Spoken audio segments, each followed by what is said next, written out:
Dead City Episode 2 just pulled a quiet bait and switch, and it's hiding in a painting. The Dhamma's gone, New Babylon's war is fading, but staring at us the entire episode is a single painting that changes everything. It looks like a simple landscape.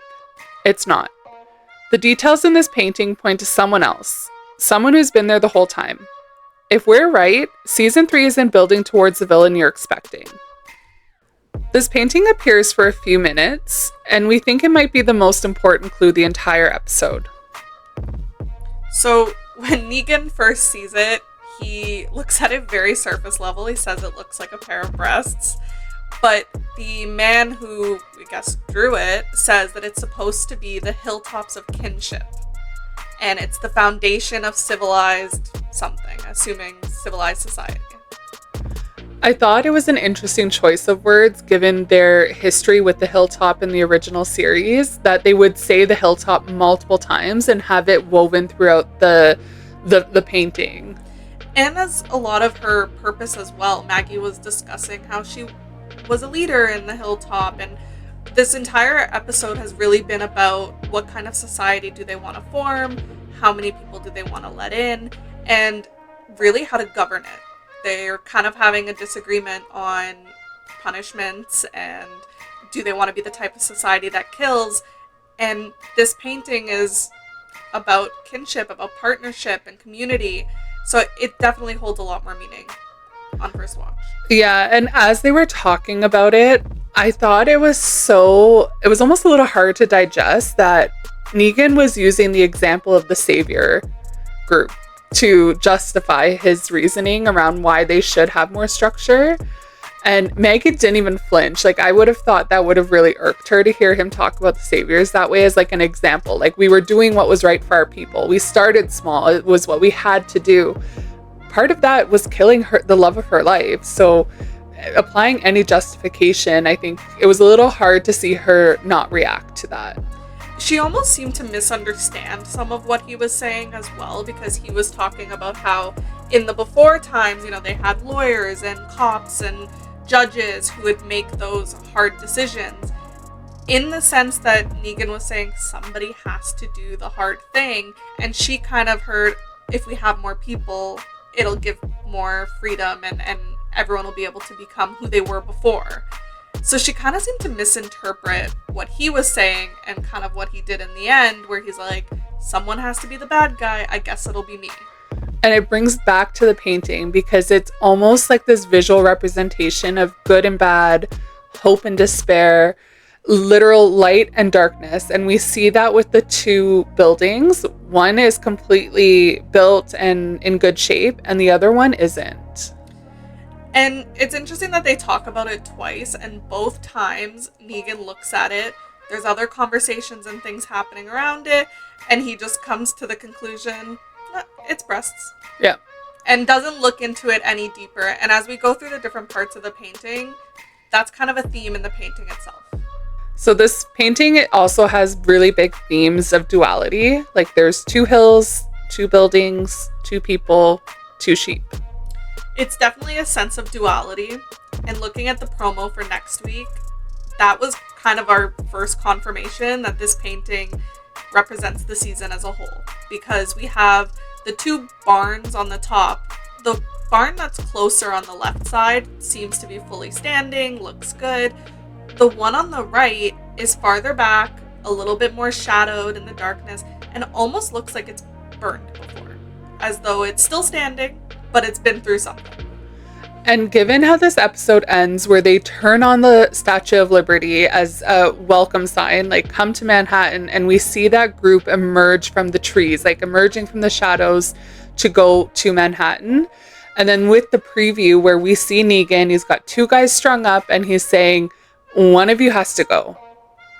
And let's play a game to decide who it is, right? And if we look at the center of the painting, we see two men shaking hands, forming that, civilization, that agreement of which the society is supposed to be built on.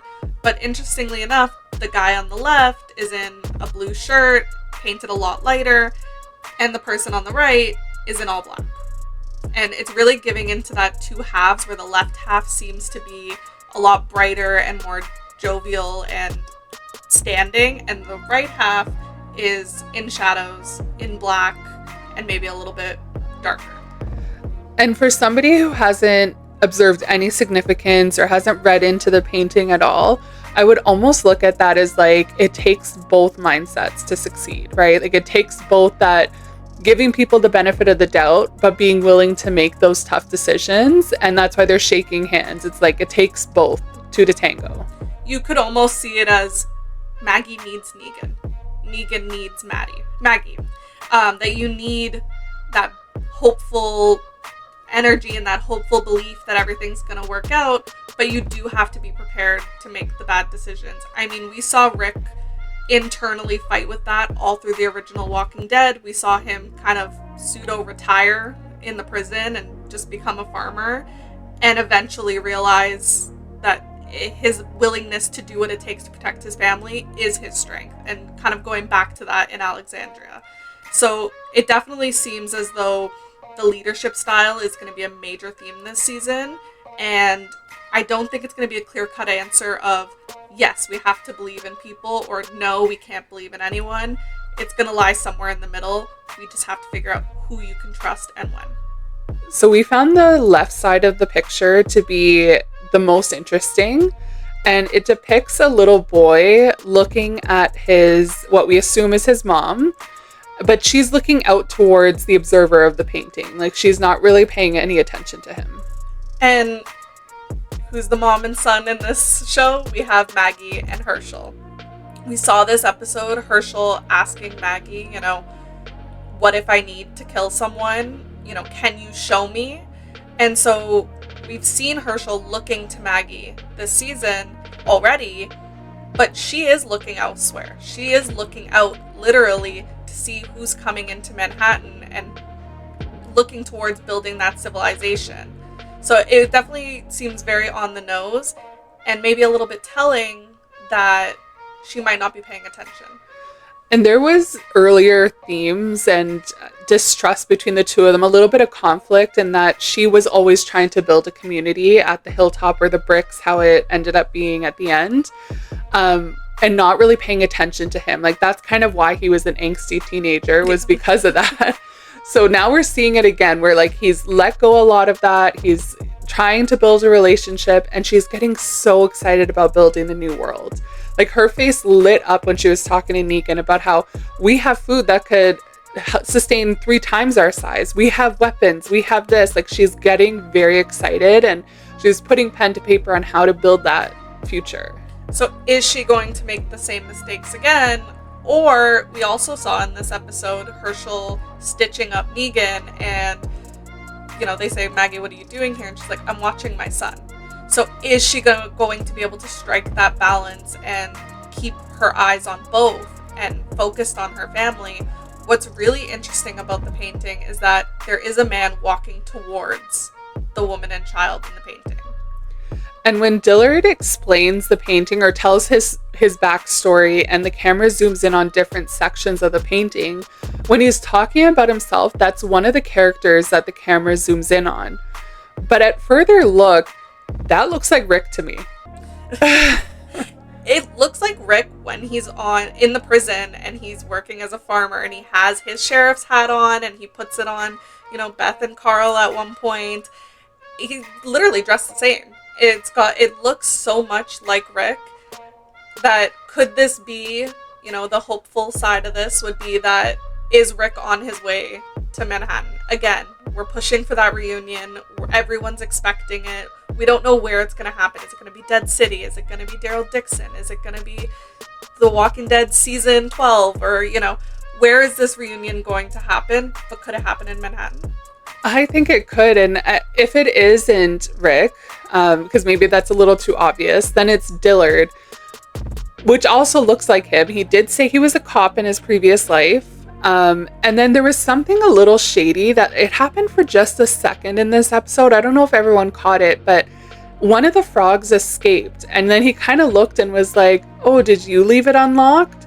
You've got a room full of frogs. Is somebody leaving that room unlocked? And who would somebody be when it's just him and Negan, right? Yeah. So it definitely seemed, especially in his story when he's saying he was an undercover cop that had to, while undercover, be a part of human trafficking. And he says, these things become a part of you and they stay inside of you. Just as he was saying that, treating all the walkers like he could understand them or hear them has kind of become a part of him as well. And so we do see some of that, mental, that mind space that he's having and what he's going through, where he does seem like, he's not just a happy-go-lucky guy, even if he seems kind of lighthearted and comical Negan sidekick, right? I think there's more depth there and there's more trauma that's going to show as the season goes on. How? I don't know. Could that mean he does something to Herschel or to Maggie? Because he's been alone for so long. Maybe he doesn't like the idea of Maggie inviting everybody into New York City. He's a very unassuming character at face value, and based on the story, based on the painting, it's almost like, is he the villain? Like, is there something more beneath the surface that we haven't seen, given his history?